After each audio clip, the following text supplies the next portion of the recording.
Ви благодарам, председателе.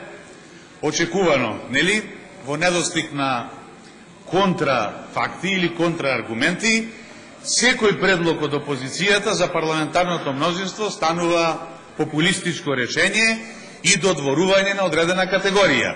Што год да предложиме во овој парламент, ние или популистичко решение предлагаме, или се додворуваме на одредена категорија. Значи, во онај момент кога ќе ви паднат аргументите и фактите, тогаш лепите етикети и всушност оквалификувате закон кој, внимавајте, има корен и извор во европското законодавство и во практиката на Европската Унија, меѓутоа за вас е оквалификуван како додворување кон одредена категорија, гласачи, пензионери или не знам што. Меѓутоа, еве со ред, апропо фактите и аргументите. Потребата за зголемување на горната граница, тоа е основата и суштината на ова предлог законско решение. Значи, од постоечките 65 години, максимална старосна возраст, од која што се дефинира натаму подруг третман при издавањето на возачка дозвола, СДСМ и опозицијата предлагаат таа старосна граница да биде 70 години. Значи, не се работи за одредување на горна максимална граница.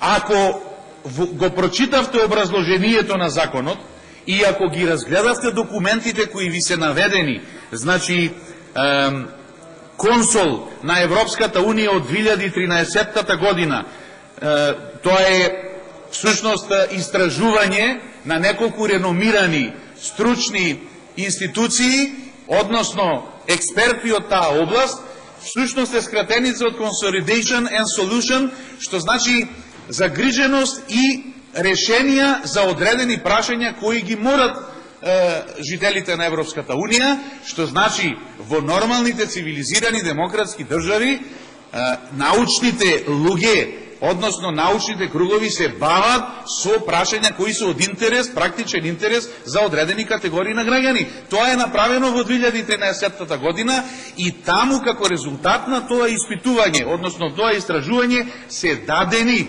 одредени насоки, односно одредени заклучоци кои можевте да ги разгледате ако ги побаравте на интернет.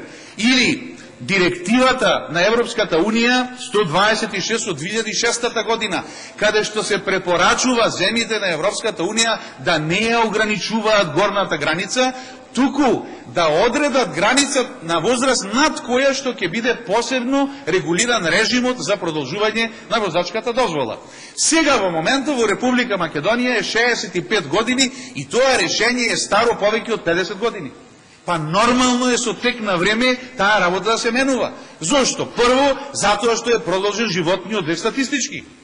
Второ, затоа што е продолжен работниот век и практично и статистички. Порано јас се сеќавам кога бев дете во Бугарија на 55 години одеа пензија луѓето. Овдека се одеше со 60 години, сега се оди со 64, односно со 67 со измените во законот. Значи и работниот век се продолжува. Па логично е исто така, технологијата оди напред, средствата во автомобилите, навигацијата, мотористиката, патиштата, регулацијата на сообраќајот, безбедноста на самите возила, сето тоа отишло напред во последниве 50-60 години. Па зарем не е логично сега оваа граница да се помери од 65 на 70 години?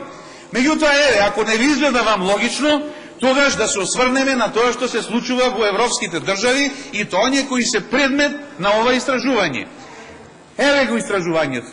Ова е истражувањето на поддржано од Европската Унија, каде што на графиконите, значи не мора да читате, на графиконите ќе видите каков драстичен пад, ево, може би се гледа на графиконите каков драстичен пад има бројот и абсолютен, и релативен, значи и по број на сообраќајни незгоди, и по учество во вкупниот број на сообраќајни незгоди на категоријата возачи. Не зборуваме за учесници во сообраќајот, зборуваме за возачи. Категоријата возачи над 60 години. И тука се поделени. Првата категорија 65 до 69, втората од 70 до 80 и третата е 80+. Инаку, за ваша информација, ќе ви кажам дека во Велика Британија најстариот возач Джовани Роцо, по потекло од Италија, има 103 години. 103 години возрастен маж управува со моторно возило и меѓу другите во Велика Британија најмногу внимание се посветува на оваа категорија 70+, затоа што постојат и специализирани установи кои ги обучуваат, односно кои ги советуваат, даваат насоки на возрастните лица кои државата сака да ги направи активни, односно да ги задржи во активност. Најдобриот начин да го задржите во активност еден возрастен човек е да му овозможите да управува со своето моторно возило, секако ако ги задоволува сите законски услови. Во тие законски услови сите сме свесни. Значи, освен психофизичката состојба на возачот, на човекот, спаѓаат и теоретската поктованост, практичното знаење и така натаму и така натаму. Во сите графикони ќе видите дека и бројот на сообраќајни незгоди во кои се возачи луѓето постари од 70 години и релативното учество процентуално во вкупниот број на незгоди опаѓа со годините. Значи од 90-тите, од 94-та, заклучно со 2012 година опаѓа драстично. Значи тоа се должи на овие причини што ви ги кажав на почетокот. И има голема разлика помеѓу учесници во сообраќајот, односно категоријата на возрастни патници, посебно 70+, како учесници во сообраќајот во смисла на пешаци, велосипедисти, мопедисти и во смисла на возачи. Зборуваме, ние предлогот е за возачка дозвола од Б категорија. Инаку, ако сакате аргументи, статистички, она што го зборуваме за бројот на повредените или за бројот на настраданите луѓе во сообраќајните незгоди, учеството на оваа категорија на постари возачи е најголемо како пешаци. Најмногу се жртви како пешаци, па се жртви како велосипедисти. Ако што порано му го одземете возилото на пензионерот, на повозрастниот човек, то побарго го ставате во ситуација да биде учесник во сообраќајот не како возач, туку како пешак, велосипедист, мопедист, што значи дека само на тој начин се зголемува веројатноста дека ќе биде жртва или повреден во сообраќајна незгода. Понатаму, со овие предлог измени, ние цело време ги имавме во предвид статистичките податоци и од земјите на Европската Унија.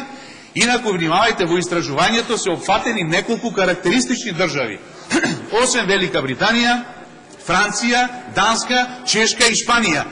Така наречената сообраќајна култура е како еден нов специфичен вид на култура во животот на луѓето, е на различен начин манифестирана во овие неколку држави.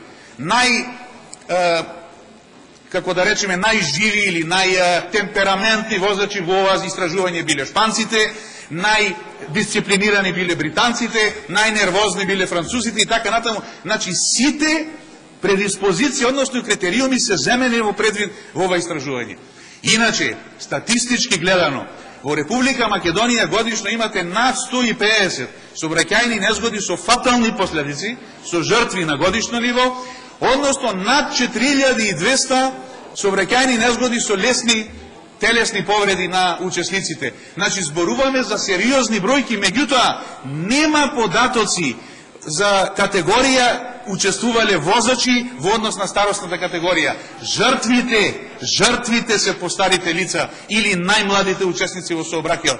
Затоа ги мешате по имите. Ние зборуваме за категорија 65, односно 70+, како возачи на автомобилите. И последното, доколку се дозволи ова, нема да се промени ништо во начинот на проверка на психофизичките способности. Ние додаваме само еден предлог, матичниот лекар, затоа што видите, ние живееме во држава каде што здравствениот систем е извитоперен.